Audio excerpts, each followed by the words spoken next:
Chapter 15 शुरू कर रहे हैं। चैप्टर 15 का मौजू है projection of a side of a triangle. एक ट्राइंगल की साइड का प्रोजेक्शन। ठीक है, तो ये जो लफ्ज़ है ना प्रोजेक्शन, इसका मतलब होता है साया। प्रोजेक्शन का मतलब क्या होता है? साया। मिसाल के तौर पर आपके पास एक ट्राइंगल है, उसका एक एंगल ऑब्ट्यूस है।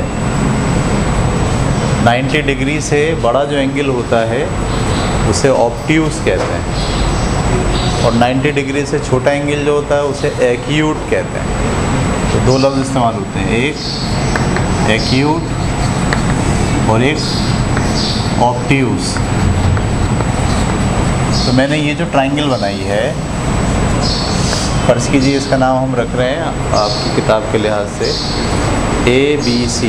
ये A है, ये B है और ये C है।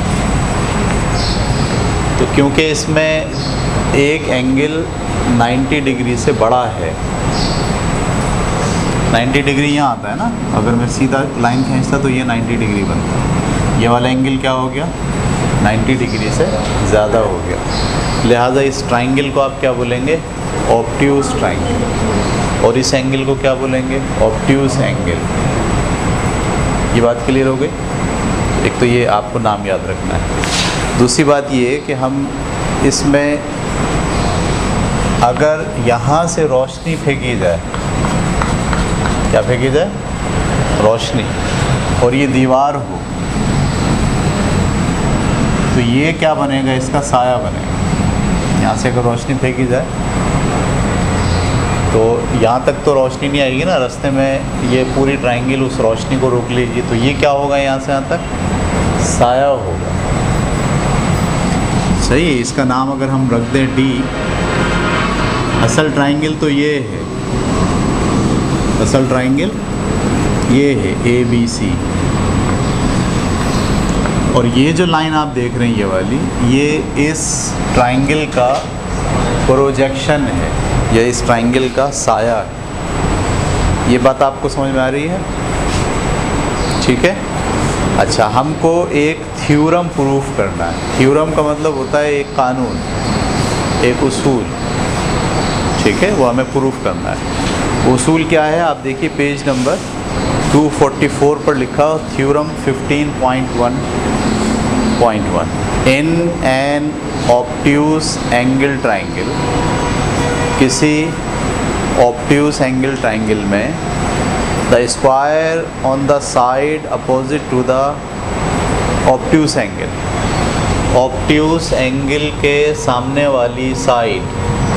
अच्छा, इस कैपिटल ए के सामने वाली साइड को हम स्मॉल a से ज़ाहिर कर रहे हैं, C के सामने वाली साइड को हम स्मॉल c से ज़ाहिर कर रहे हैं, और B के सामने वाली साइड को हम स्मॉल b से ज़ाहिर कर रहे हैं।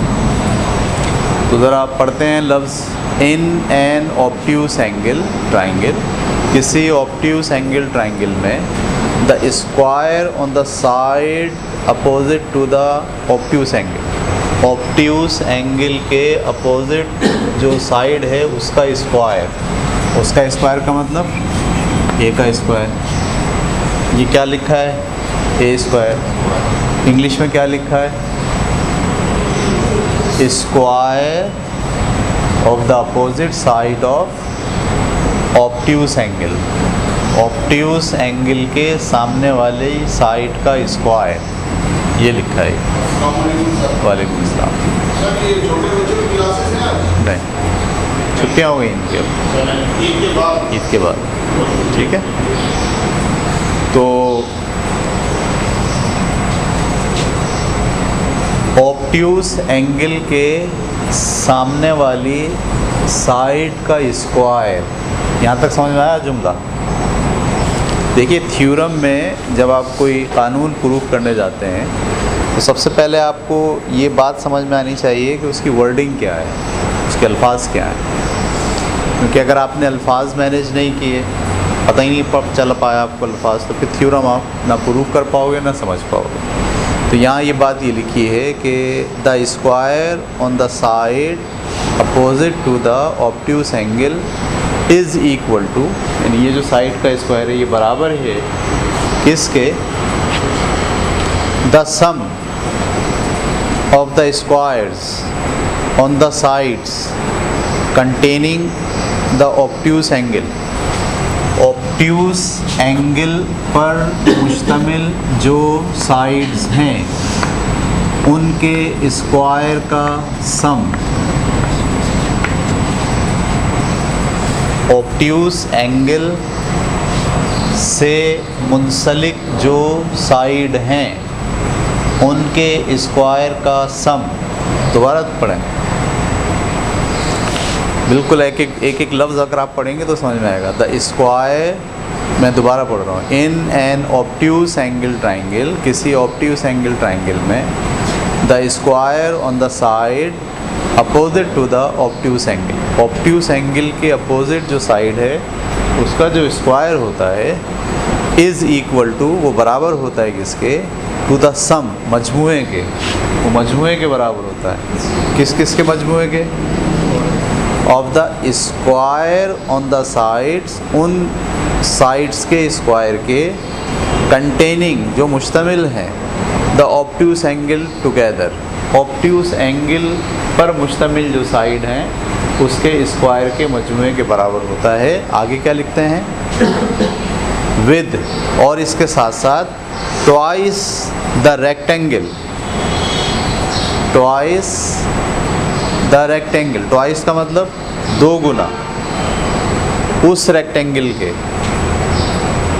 Contained by one of the side, दो गुना है किसके, उस रेक्टेंगल के जो कि मुश्तमिल है किसके, रेक्टेंगल के, contained by one of the sides, किसी एक साइड को ले लीजिए, and the projection of the other, और दूसरी साइड के projection.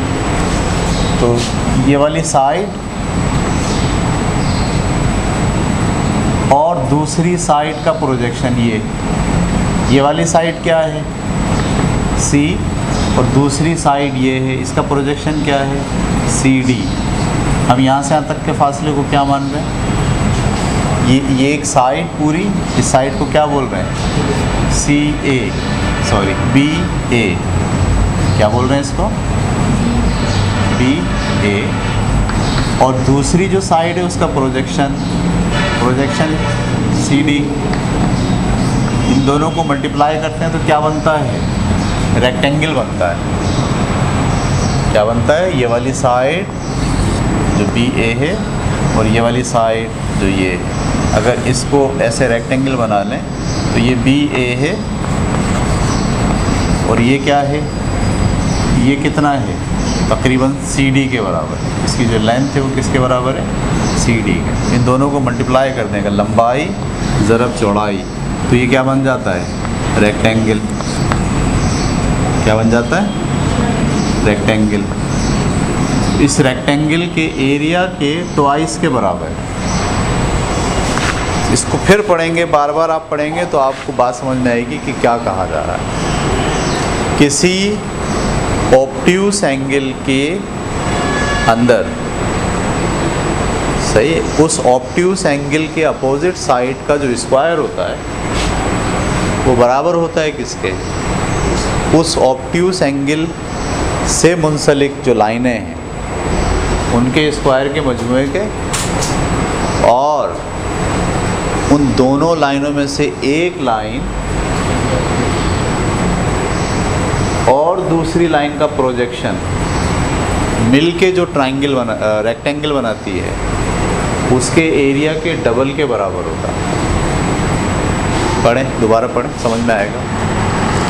In an obtuse angle triangle, किसी ऑब्ट्यूस एंगल ट्राइंगल में the square on the side opposite to the obtuse angle, वो साइड जो ऑब्ट्यूस एंगल के अपोजिट है, इज़ इक्वल टू, वो बराबर होती है, the sum of the squares on the sides, उन साइडों के स्क्वायर्स के मजमूए के, containing the obtuse angle together, जो मिल के बना रही होती हैं ऑब्ट्यूस एंगल।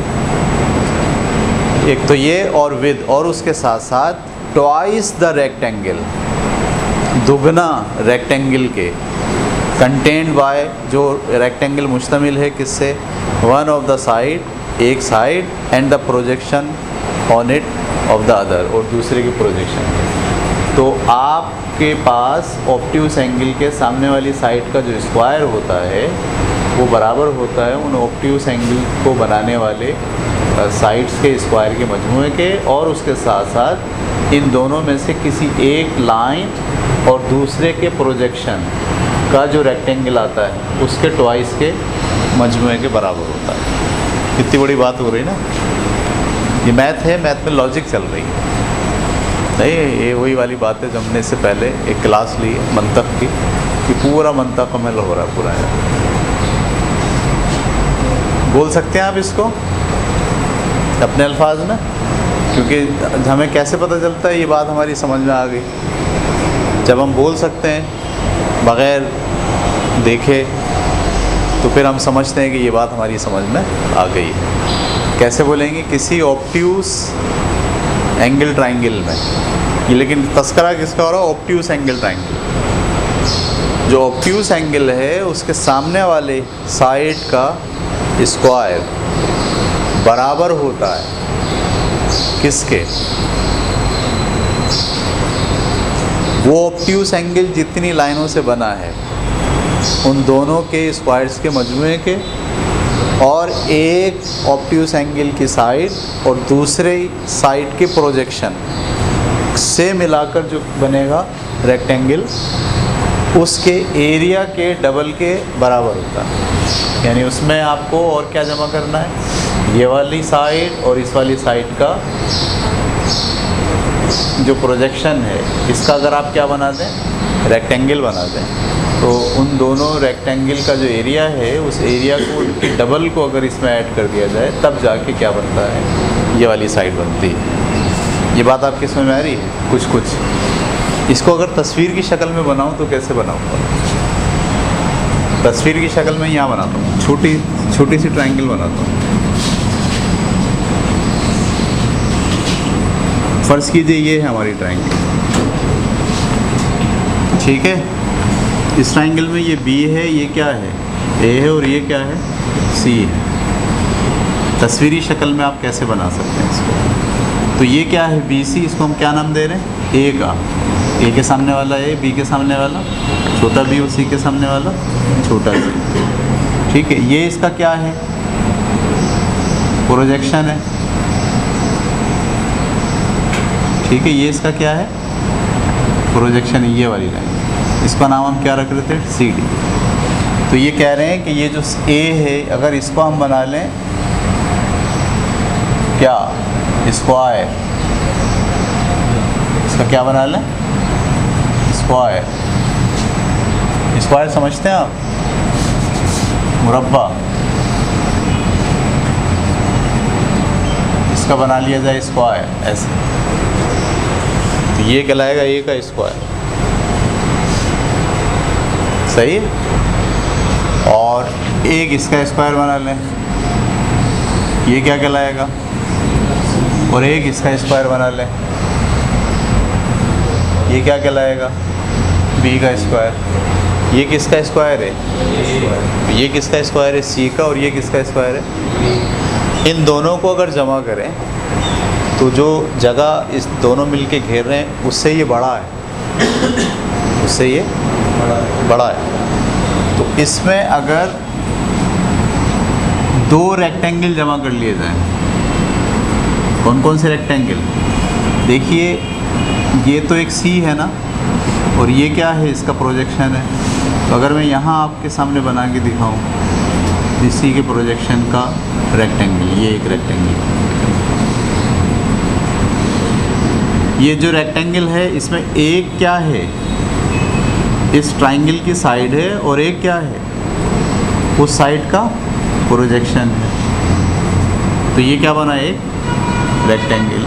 ऐसे दो रेक्टेंगल हो, कितने रेक्टेंगल हो, तो ये और ये, इन तीनों को मिलाओगे अगर, चारों को, तो जो जवाब आएगा वो किसके बराबर आएगा, इस ए के स्क्वायर के बराबर आएगा।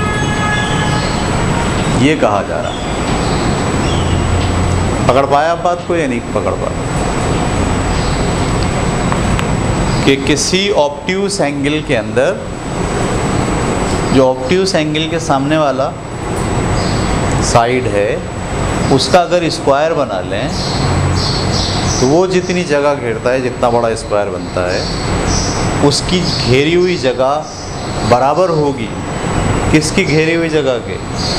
सी के स्क्वायर और ए के स्क्वायर। ये जो दूसरा दोनों साइड्स के स्क्वायर को जमा कर लें और क्या जमा करें, और एक साइड और दूसरी साइड का जो प्रोजेक्शन है उसका बनाएं रेक्टेंगल। और रेक्टेंगल कितने लें? 2 रेक्टेंगल लें। इसको अगर जमा करेंगे 2 रेक्टेंगल, वो रेक्टेंगल कैसे बने? एक साइड और दूसरी साइड का प्रोजेक्शन, साइड और दूसरी साइड का जो रेक्टेंगल है वो, और वो रेक्टेंगल एक नहीं है बल्कि कितने लेने? वो 2 रेक्टेंगल वो और दोनों साइड के स्क्वायर अगर जमा कर दिए जाएं तो ऑब्ट्यूस एंगल के सामने जो साइड है उसका स्क्वायर डेवलप होता है। ये देखो यहाँ लिखा है। बी ए क्या है? ये जो आपके पास बी ए तो ये है, और सी डी क्या है? सी डी है। ये सी डी दरअसल इस वाले का प्रोजेक्शन है। ये बन गया रेक्टेंगल, लंबाई ज़रब चौड़ाई, क्या बन गया? रेक्टेंगल। इस रेक्टेंगल का क्या करा है? डबल। रेक्टेंगल का क्या करा है? डबल। रेक्टेंगल का डबल, उसमें क्या जमा करना है? जो बी का स्क्वायर बना है वो और जो सी का स्क्वायर बना है वो, दोनों को अगर जमा कर दिया जाए, चारों को, तो जो जवाब आता है वो किसके बराबर है? ऑब्ट्यूस एंगल के सामने जो साइड है उसका जो स्क्वायर है उसके बराबर होता है। ये है उसूल। अब हमें इसे करना है प्रूफ कि ऐसा होता है या नहीं होता। यहाँ तक समझ में आ गया? रोकें, इसको उतारें।